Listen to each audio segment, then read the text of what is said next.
नमस्कार मंडळी, 10 महिन्याच्या बाळासाठी वरण भात कसा बनवायचा तर ते मी तुम्हाला सांगते. त्यासाठी 1 वाटी तांदूळ घ्यायचे आहे, 1 वाटी छान तूर डाळ घ्यायची आहे. मी यासाठी कालीमुछ तांदूळ वापरले आहे.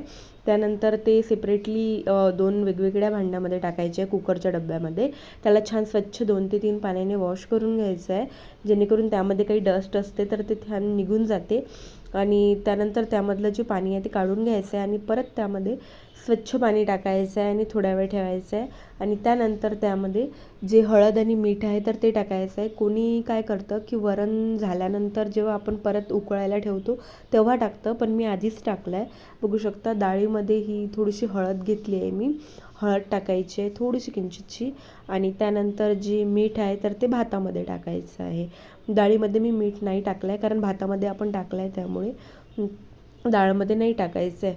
त्यानंतर त्यामध्ये थोडंसं तेल टाकायचं आहे, म्हणजे जो भात आहे तो छान सॉफ्ट आणि छान असा खिलाखिलासारखा होतो. आणि त्यानंतर जे तांदूळ आणि जी डाळ आहे त्यामध्ये सुद्धा थोडंसं पाणी टाकायचं आहे. आणि तूप किंवा तेल टाकायचं आहे. तर मी थोडंसं तेल टाकलं आहे दोन्ही याच्यामध्ये.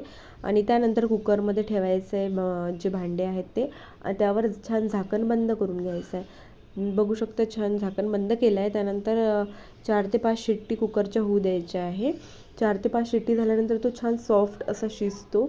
आणि नंतर त्याला छान थंड झाल्यानंतर काढून घ्यायचा आहे. बघू शकता भात हा आपला छान प्रकारे शिजला आहे आणि वरणसुद्धा छान झाल्यानंतर भात असा 1 चम्मच घ्यायचा आहे आणि त्याला छान मॅश करून घ्यायचा आहे. तो छान इझिली मॅश होतो.